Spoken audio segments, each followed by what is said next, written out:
creativity is not about the right thing. It's about finding multiple right things and picking one of them. So maybe my favorite creativity technique is to not have a favorite creativity technique.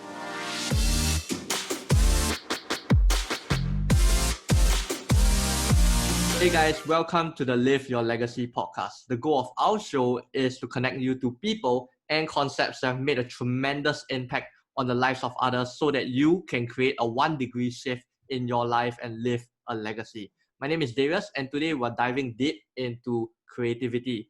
Today's legacy guest has inspired over 1 million people from stage. For the last 20 years, he has worked with hundreds of companies, including Visa, BMW, and IKEA, to name a few, on business creativity, human innovation, and embracing disruption and change. He was awarded as a Speaker of the Year in Sweden and has written 10 books, including the Idea book, which was included in the 100 Best Business Books of All Time.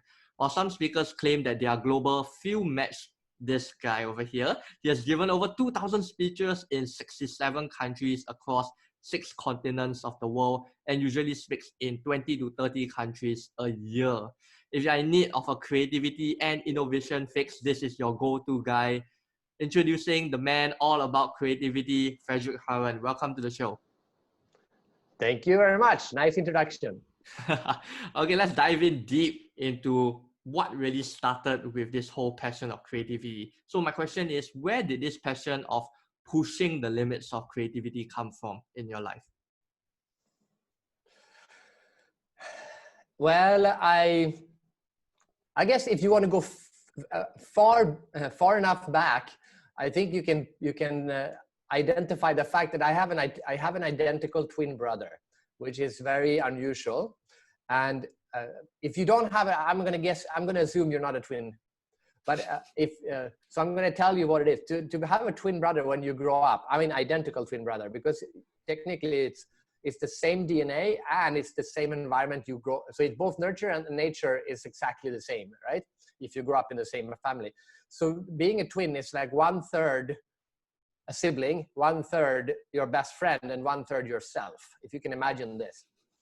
So it means, I've been thinking a lot about it. It means that whenever like when you were growing up, if you had an idea, you had an idea and then you wanted to share it with someone, you would run around to your family or your neighborhood or your friends, and you try to find someone who could kind of get the idea on the same level as you did. And it's quite difficult to do that because they are not you. But when I had an idea, I could share it with my brother, and he was just like me. So it was almost like doing an internal brainstorming with someone outside. So every time I had an idea, he would get it and he would build upon it and throw it back to me, and boom, boom, like do. So I thought everyone was like this. Everyone had an idea, shared it with someone, and you could just go like back and forth. We would invent new games and change the rules. He was always willing to do it because he understood what I was thinking. And I think that made me grow up in a way where I thought that having ideas and sharing ideas was something that was very natural and easy to do. And then I came out in the real world and realized most people didn't have a person like that growing up. So I think that's one of the answers. Another answer is my mother was a teacher. My father was a musician. So he was an entertainer. My mother was a teacher. You take knowledge, teaching, and you take entertainment, you combine the two, you get a keynote speaker, because that's what keynote speakers do. And my mother was a very good teacher. It was like a Montessori teacher, which is all about nurturing the creativity of the child. And my father was also a music teacher. He was a musician and a music teacher, and he was one of the most creative teachers I've ever met. And so I grew up with teachers in my family that were very creative. So that was encouraged from early on. I realized that creativity pretty much runs in your blood. You got a twin brother, exactly. And then you got pretty creative parents, right? Both in like the arts and creative field as well. So creativity and innovation are usually mentioned along the same line, but what is the difference between the two? So there's a big problem with the word innovation, and that's that there's multiple definitions to the word. I've asked tens of thousands of people, what's your definition of an idea? What's your definition of creativity? What's your definition of innovation? And when it comes to the word innovation, a lot of people think that innovation means something new. like something that's never been done with before. It's an innovation. And some people think that innovation means the process of making the idea happen. And those are very different definitions. And it's about 50-50 for those. So that means that when you use the word innovation, a lot of people think that you mean, oh, if the CEO goes up and says, I want us to innovate, half of the company thinks, oh, the CEO means that we should come up with something brand new. And the other half thinks that, oh, the CEO wants us to make ideas happen. So what did the CEO mean? You need to define what you mean. So I try to avoid the word innovation. I don't talk so much about innovation because it's a word that no one really, there's no common ground for what we mean by it. And that's very dangerous, because if we don't know what we mean with the word, we can assume we might think we use the same word, but we don't have the same meaning behind it. So I talk a lot about ideas, and I talk a lot about creativity. So we could instead say, what's the difference between creativity and ideas? The idea is that magical moment when you come up with something that is new to you. But creativity is the whole process. So it doesn't start when you have an idea. It starts when you have a problem, right? So the classic Archimedes is sitting in the eureka moment. Archimedes sits down in a bathtub and has an idea, but the creative process didn't start there. The creative process started when the king said to Archimedes, I have a problem. How do I know if my crown is really pure gold or only gold plated? So Archimedes got a problem, and then he thought about it, and he thought about it, and he thought about it, and then he sat down in the bathtub and he realized that the body would push out the water and he could measure the water. That's when the idea came, but the creative process had been going on for a long time before he had the idea. And then he tested it out with other things afterwards, which is also part of the creative process. So creativity is the process of having ideas and making them happen. Okay, that's a very good differentiation between ideas and creativity, which is making it happen. So tons of people have this whole argument and debate of whether creativity is innate or not. Since they are the master of creativity, please dispel this whole question of, is creativity innate or not? Yeah, so that's the most common question I get. I get it so often, I don't answer it anymore. Instead, I turned the question back to the person who asked it, and I said, what do you think? So I'm going to ask you, what do you think? Is it innate or can it be taught? Well, I don't think it's innate at all. I think it's a lot more about training yourself to be creative. And if you have a system that gets you creative, then I'm sure that you can actually match up to a so-called creative person that people label as. Yeah, and that's the funny thing. So when I turn the question back to the person who answers, 99% of the time, people give that answer. So I think that answers the question. Almost everyone agrees it is not something that you can't change. But I like to, and I of course, I teach creativity. So obviously I'm in the same camp as you. Otherwise it would be kind of ironic. But I also do this analogy between basketball or music. For example, music. My father was a musician, right? But I inherited a lot from my mother. So I'm not very good at music. But my younger brother, he has perfect pitch. So he can hear a song once and he can play it. So he's a natural. Like my grandfather wrote music books for schools. My younger brother inherited the musical gene, right? So now you could argue, so is musicality born, or is it innate, or can it be taught? And the answer is that yes, some are born with more, like my brother is born with perfect pitch. He's more inclined it's easier for him to learn an instrument than it is for me. But that doesn't mean I cannot learn to play an instrument. Everyone can learn to play an instrument. Some people are born tall, some people are born short, which means tall people it's easier for them to become good at basketball. But it doesn't mean that just because you are tall, you're a great basketball player. You can be a terrible basketball player, even if they're, some of the best basketball players in the world are actually short, if you think about it. So and it's the same with creativity. Some people are born with just born naturally to be creative. And some people are having a childhood, but that's very much encouraged. And then that makes it easy for them to be creative later in life. But I'm a firm believer that creativity is something that you can really trigger anytime in your life. And I love to go and, because a lot of people, the famous speech by Sir Ken Robinson that school kills creativity. And absolutely it's true, but that doesn't mean it can't be revived again. So I think, like, I live in Singapore, and a lot of people complain about Singapore and say Singapore is not, we're not creative. I said, well, maybe you were not taught to be creative, but that doesn't mean you can't become creative. I think it's like a switch. It's a switch that can be turned on any time in life, actually.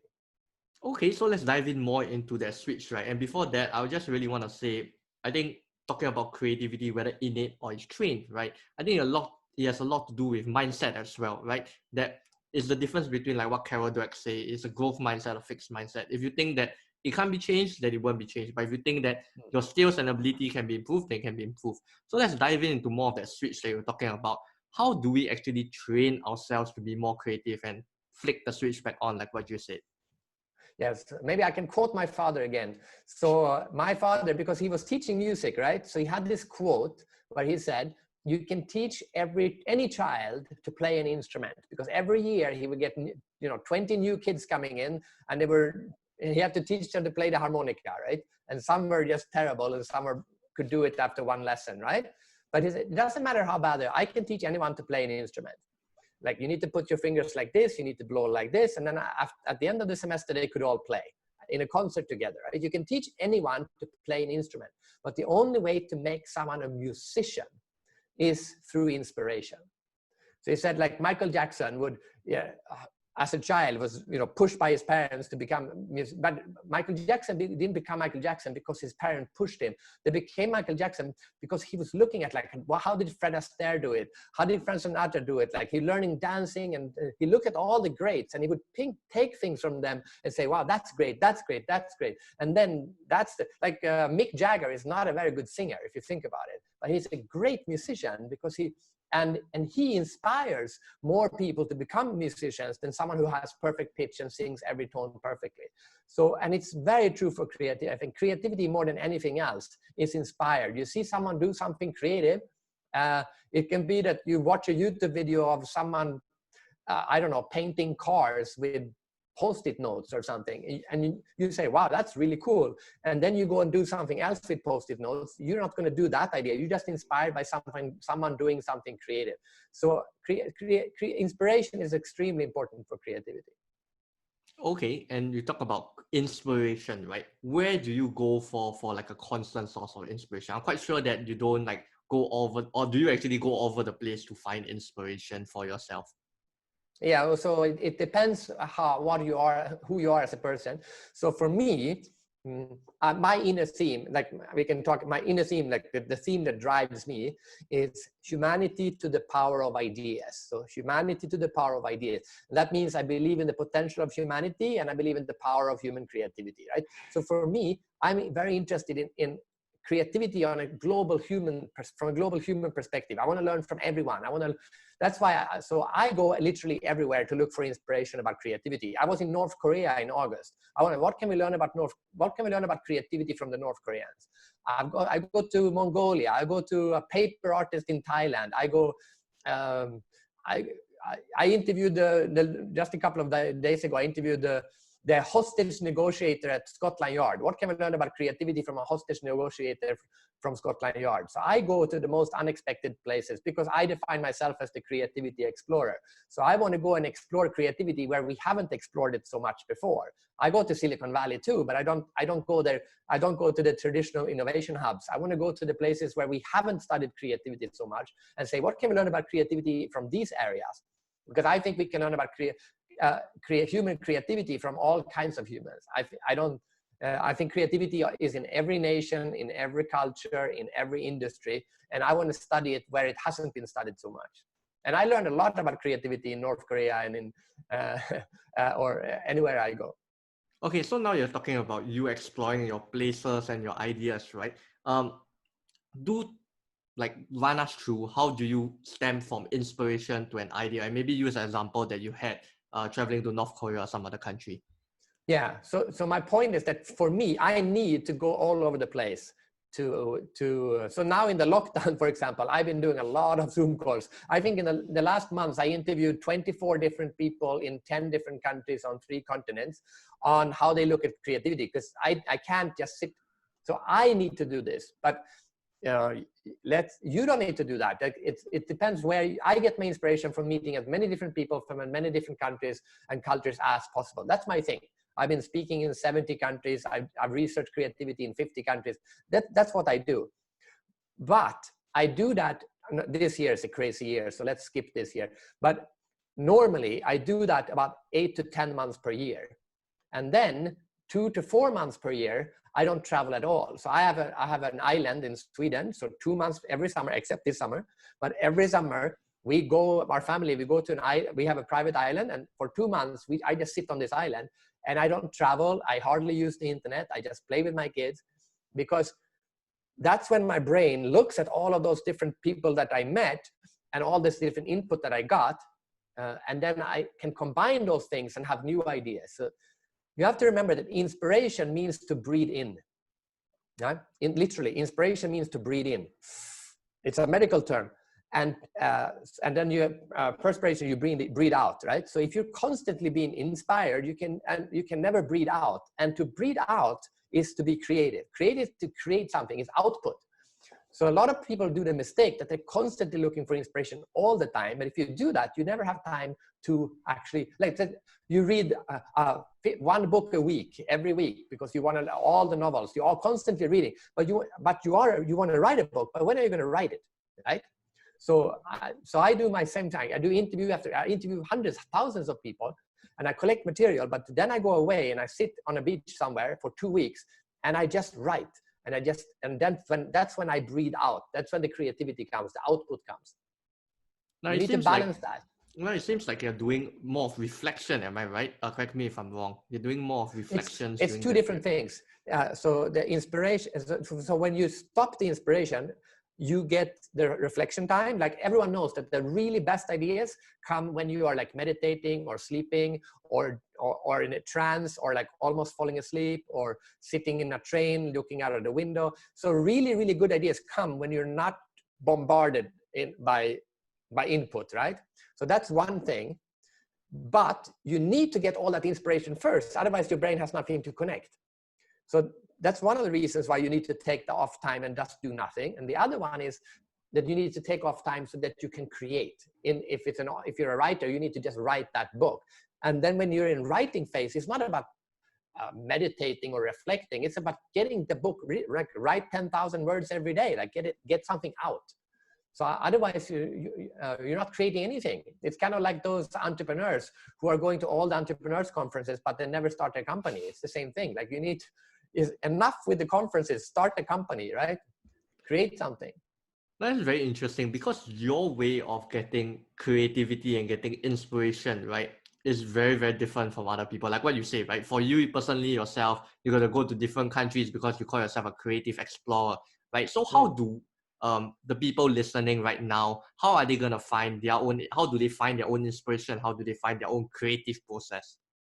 Well, that's very simple. You ask yourself, what inspires my creativity? That's very simple. Most people have never asked themselves this question, but they should. I started studying creativity because when I was 32, I sold my company. And then I said, okay, now what do I want to do for the rest of my life? Do I want to start another company? And I said, no, I just want to study creativity. That's all I want to do. I just want to study, research, interview people, learn, and then speak about it. And then for 20 plus years, that's what I've been doing. And then I said, okay, so what's my perfect inspiration? So travel as much as you can. I go to 20 to 35 countries per year, except this year, but normally, right? I was in 24 countries last year. That's my thing. It's not, you might hate traveling, but I live for it. Okay. So, and then you also say that what kills my creativity? When am I the least creative? When do I don't, is it bureaucracy? Is it deadlines? Is it like, what is it? And then build a life that is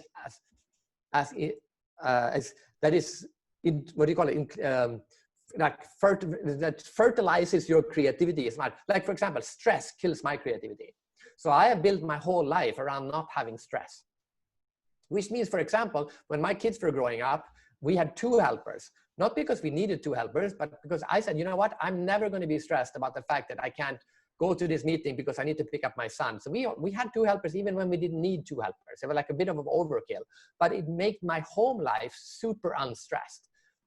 So and I built anything that stresses me out. I kill it. I build my life around not being stressed, because stress kills my creativity. For some people, stress is great for their creativity. It's like a plant. Some plants need a lot of sunshine. Some plants need no sun, like they need to be in the shade. So you need to know, what kind of plant are you?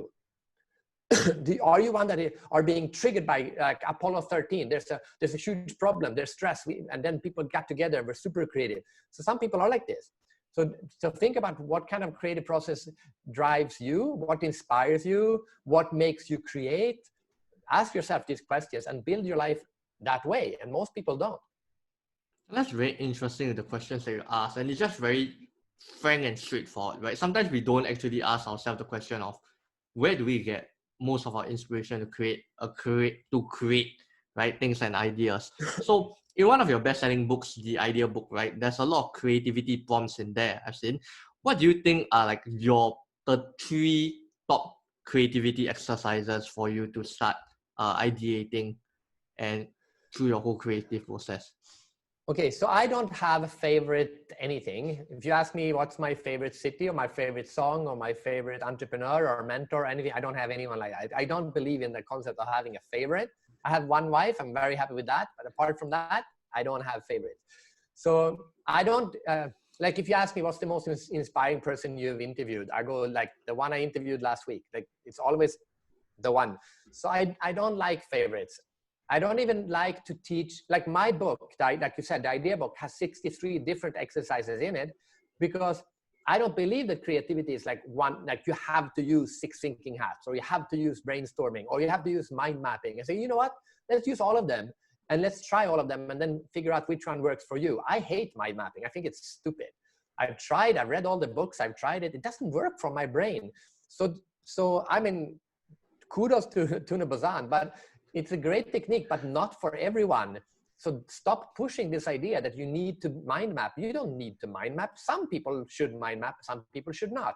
So I don't like to give techniques saying you have to use this technique, because you should, and I teach a lot of different techniques, And then I try some of these and then pick the ones that work for you. I mean, it's a bit of a boring answer maybe, but I think it's an important lesson. Creativity is not about the right thing. It's about finding multiple right things and picking one of them. So maybe my favorite creativity technique is to not have a favorite creativity technique. No, that's very interesting. This is the first time that I probably got a response like that, you know, do not limit yourself in that box. And it's really about whether you're thinking outside the box or you're thinking within the box, right? So I really love your whole answer of that. Some things work better for others and some might not work for you, right? But it's a lot more of exploring. It's also about, actually, a lot of people are stuck in, they have their favorites. Like when I moved to Singapore for months, I think almost for 1 year, I had a rule, I can never go back to the same restaurant twice. I have to eat in a new restaurant, and I don't cook. So I would go out every day, 2 times per week, 2 times per day. I always eat out because I was single. Now we of course we eat at home much more often. But when I came, I was single, I went out, I would eat outside, but I never ate at the same restaurant twice. Because the whole idea was, I don't want to have a favorite restaurant because there's like 10,000, 100,000 restaurants in Singapore. Why decide that you have a favorite when you haven't tried all of them yet? So after a while, I've done all the ones closest to my apartment. Suddenly I had to walk like a kilometer to find a new restaurant I haven't been to before. But it pushes you to not live in the past. Like in Sweden, we have this nostalgia, like the idea of thinking that it was better in the past. That used to be a disease in Sweden, like 100 years ago. The doctor would give a pill if you were suffering from nostalgia. I think that's a very, very good observation. Like you should not live in the past. You shouldn't have favorite and say this is my favorite, this and that. If you haven't tried don't have a favorite restaurant unless you tried all of them. And that's true for everything. No, this is quite a very interesting and very provocative thought, because I myself, I know I have a favorite restaurant, and when you just said that just now, I was thinking, yeah, that's very true, that you can't really say that you have a favorite if you haven't explored every single one of it. And I don't think anyone can ever explore everything, I show you how stupid it is, because I have a friend in Sweden once, and he had a friend, and they went into a restaurant, and they was, by accident, they were serving deer as the lunch of the day. Like in a, let's say like in a hawker center, suddenly they had deer steak for like $3, right? Like, because someone had booked a wedding and they didn't, and it got canceled. They had all this meat. It was going to go wasted anyway. So they said, let's just sell it for lunch the next day. So everyone got like a great deal. And this other guy said, sorry, I don't eat deer. And they go, oh, so why don't you eat deer? Are you like allergic, or you don't eat meat? And he goes, no, when I was 15, I decided, I knew what kind of food I like. So I never tried anything new after that. So that is, everyone would realize how stupid this is. Like, so he couldn't eat deer because he hadn't tried deer when he was 15. And everyone sees that is stupid, but most people are actually quite close to this guy. And they have this, I eat this, I don't eat this, I like this, I don't like this, I eat here, I don't eat. You can't have a favorite restaurant in Singapore. You've tried 100 or 200 out of how many? It's crazy. You said, out of the restaurants I've been to, this is my favorite. But I'm pretty sure there's an even better restaurant in Singapore. Actually, you know what? I'm convinced there is. So, and to limit yourself to say, you know what, out of the 100 I've tried, that is very close to the guy at 15 saying, I have eaten everything I like, and I'm going to try something new. So it's a mindset of there's something better out there. And actually, if you think about it, that's what creativity is. There's someone saying, you know, there's a better way to do something than the way we're doing it now. Now, this whole thing is really interesting, and the whole point of really just not setting a limit to what your mind has, right? And not really, and more importantly, not living in your past or setting your own standards, but rather exploring new standards, exploring new ways and new ideas that you yourself can create as well. So I don't want to touch about like all 63 prompts in your idea book, but can you just tell the audience a few of the prompts that maybe you yourself also use to this day for the audience to actually apply on? Yeah, okay. So there's one classic one that I like to share, and that's one is called take away the fundamentals. So you write down what's the basic fundamental of the problem that you're trying to solve. You make a list, and and then you take them away. So for example, I'll ask you, in the book I use taxi as an example. What's the basic fundamental of a taxi driver? A taxi driver really needs to know two things. What? He needs to know what? He needs to know where to go. Okay, yeah. And he needs to find customers, right? Oh yeah, well, okay, and he needs to know how to drive a car, right? Yep. Those are basic fundamentals. But if you look at it, like, okay, so let's say that he knows how to drive a car, but he doesn't know how to get the customers, or let's say he doesn't know how to get there. Well, actually, that's Grab, or that's Uber, right? The people who started Uber and Grab, they said, you know what, a taxi driver doesn't need to know the way. And I had an Uber driver in Manila, or a Grab, I don't remember, Uber Grab, and he had moved from the province into Manila 1 week before he had me as a customer. And if you've driven in Manila, you know it's one of the most crazy cities in the world to drive a car. I've been there 100 times, and it's very, very confusing to drive there. But he lived there for 1 week, and still he got me to the right location. Why or how? Because he doesn't need to know the way. So the Grab people, or the Uber people, Uber, I guess, the Uber people realized that you don't need to know the way to be a taxi driver, and suddenly everyone could be a taxi driver as long as they had a mobile phone. That's a great example of questioning this basic fundamental concept that taxi drivers need to know every street. Bullshit. They don't need to know a single street. And that technique works brilliantly, but not every time, because 99% of the time, if you write down what's the basic fundamental like 99% of the time, it's going to be a bad idea, of course. Like imagine a taxi driver who doesn't know how to drive a car. Let's put kids in cars. That's a stupid idea.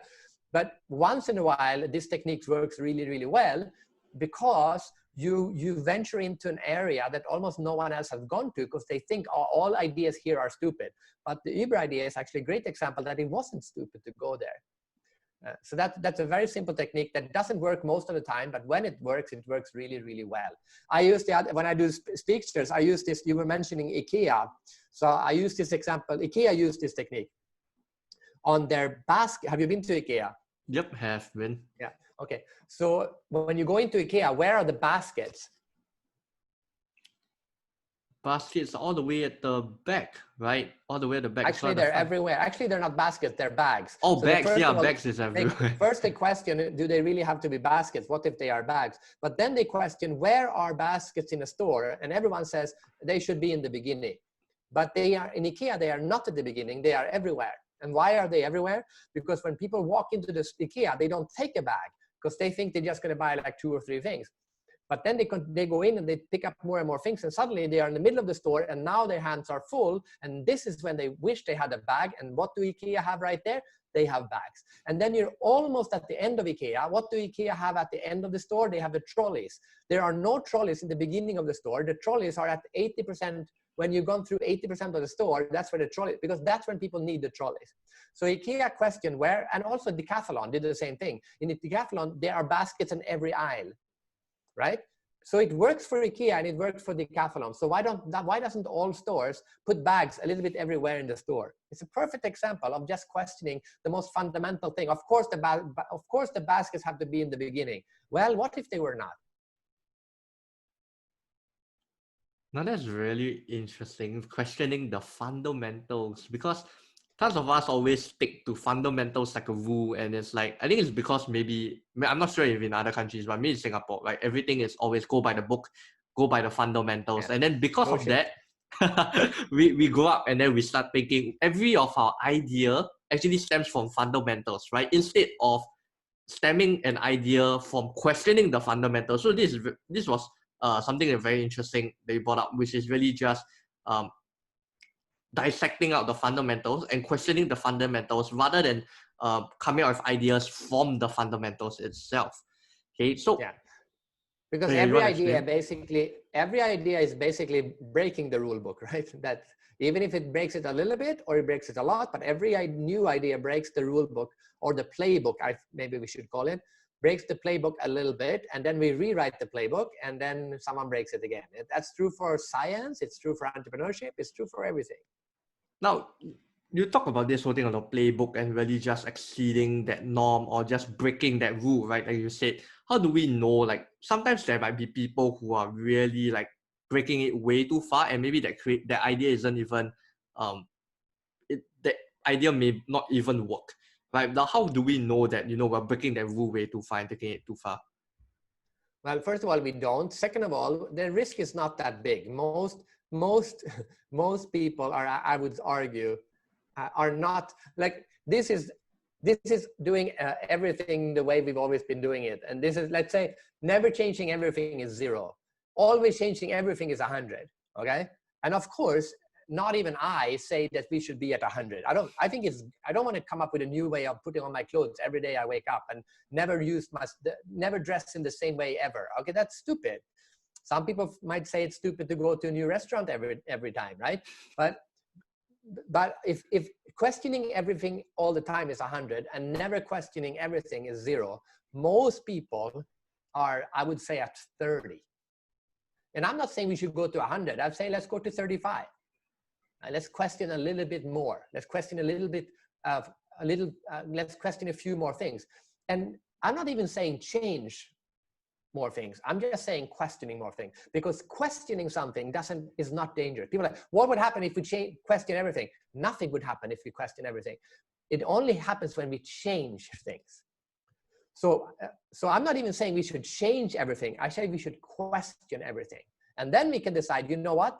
This is actually the way we do it is actually the best way.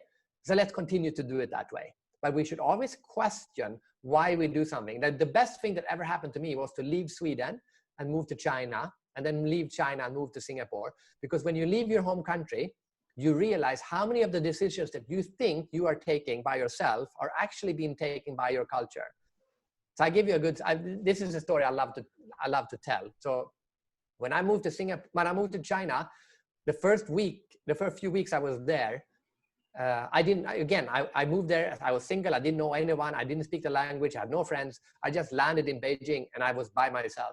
So I would go out, a lot of times I would go to restaurants, and I had nothing, like I would eat by myself. I would point at the menu because I didn't know what I was ordering. I would order 3 dishes because I know one of them I would hate, but the other 2 I could eat. But then they would serve me the dish, and they would give me a fork, a knife, a spoon, and 2 chopsticks, because they didn't know how I wanted to eat it. And I didn't know how you were supposed to eat it because I hadn't lived in China long enough, right? So suddenly, for the first time in my life, I was like almost 30, I was 35 or something. For the first time in my life, I looked at a plate of food and I said to myself, how do I want to eat this? But for 30 years in Sweden, someone gave me a food and I would say, oh, fork and knife. Okay, let's eat. Like, I didn't question if fork and knife was the best way to eat it. Everyone eats with a fork and a knife. Then I moved to China and suddenly everyone was eating with chopsticks. Then I married a woman from the Philippines. In the Philippines, it's fork and spoon, right? And they eat everything with a fork and a spoon.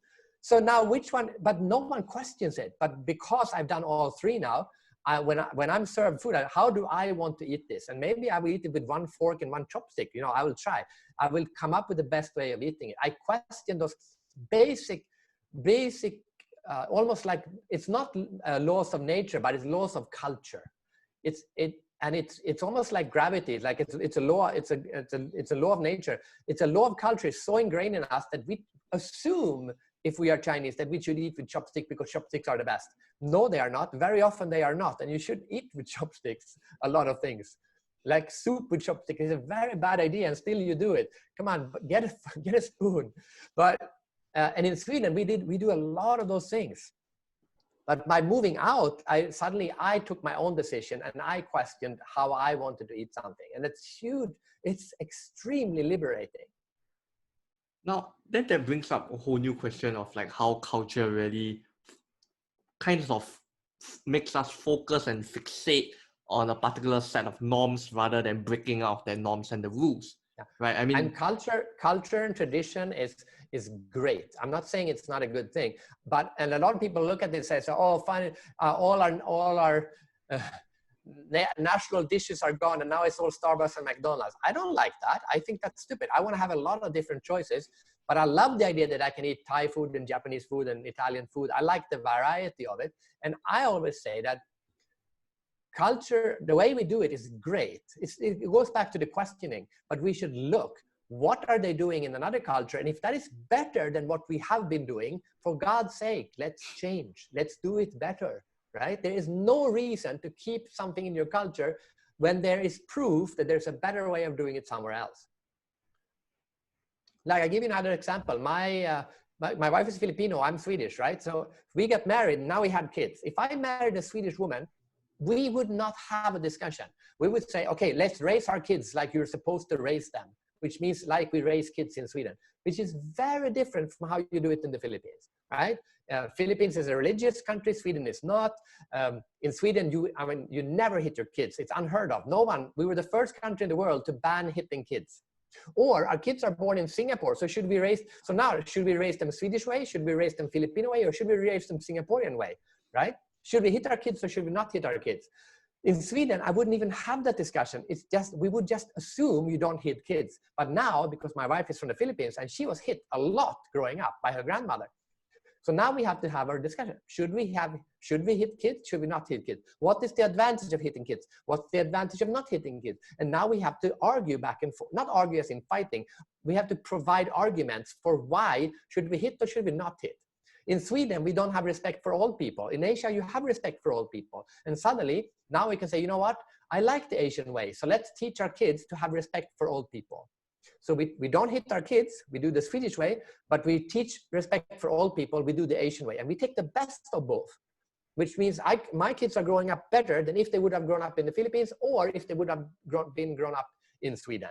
And they are not losing culture, they are gaining the best of each culture. And then we take the best of Singapore, we combine all of it.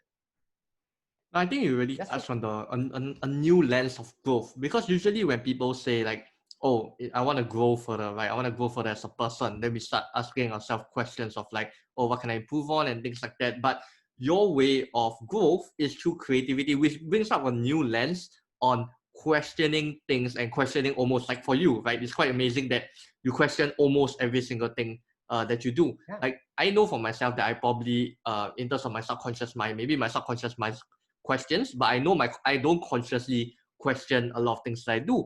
And I think this whole podcast interview, I think it really opens the whole door for people to start questioning on, is this the best way to do it, right? Or is this the best idea? Or what other ideas can stem from this? Are the fundamentals actually the best ways to do it, right? And I'm getting like a lot of different ideas right now after you started this whole thing of questioning, right? Then I start realizing that, hey, I actually haven't been questioning myself enough, because we tend to just grow up and then we just think like, oh, okay, there's a norm, we're gonna stick to the norm, right? And because we don't want to stick out like a sore thumb, we don't want to like feel bad that, oh, we are different from the rest, right? So one of the last few questions is like, so that when you're speaking, basically the screw growth mindset. Okay, you should have a questioning mindset, because when you have a question mindset, that's when you grow the most.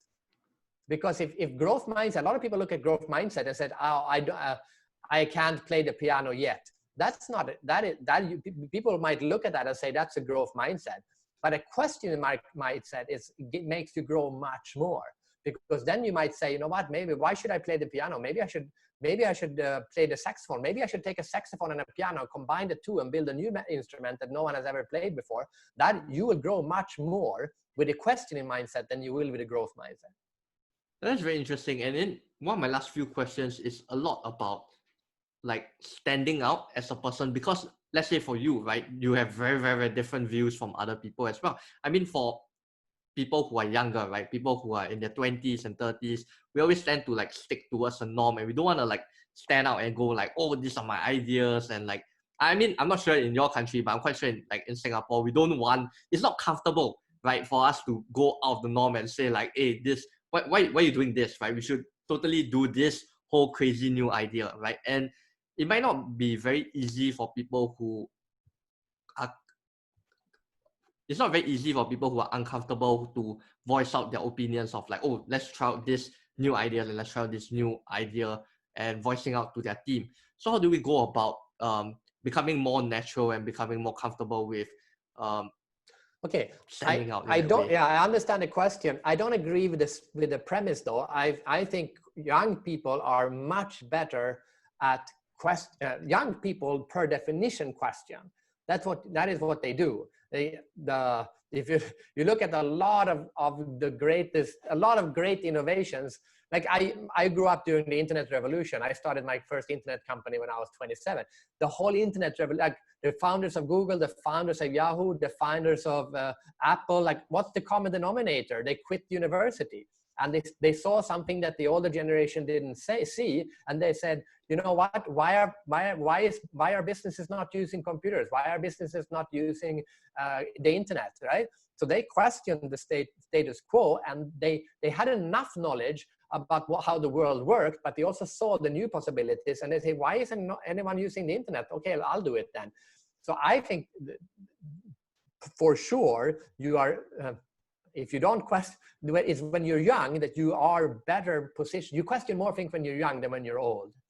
The advantage of being old, though, is that the older you become, the more you stop caring what other people think. So it's a very teenagers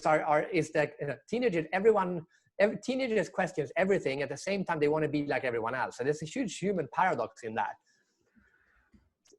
But so the trick is to balance that. So I think young people are very primed to be creative by questioning. I also think old people are actually primed to question because they're more comfortable. They don't care so much what they know. They are more comfortable in who they are, which is good because they don't care so much what other people think. But they also might think that they say, well, this is who I am. And then you stop questioning because you think you know who you are. So there are advantages and disadvantages when it comes to questioning at any age. So you just need to ride with the roll with the punches and take advantage of whatever. If you're young, use the fact that you're not so stuck in how things are done. If you're old, use the fact that you care less about what other people think. Okay, great. So before I ask my last question, just want to tell the audience, how can we connect and learn more from you? Okay, well, actually, yeah, I'm mostly active on LinkedIn, actually. So would love you connect with me on LinkedIn. I post a lot of content, a lot of videos and stuff on that. And so it's just Fredrik Haren or Google the Creativity Explorer, and you should hopefully find me. And it's fredrikharen.com is my website. And we'll put all the links below for you to check out. So last question is, what does living a legacy mean to you? I think this is the time where I'm most excited about, since you are you have so many different ideas. So I want to know the meaning for you personally. What does living a legacy mean? So the definition of legacy, the meaning of legacy is like a person on a journey, like a person on a mission. And I think, so I'm, like I mentioned in the beginning of the podcast, I mentioned inner theme.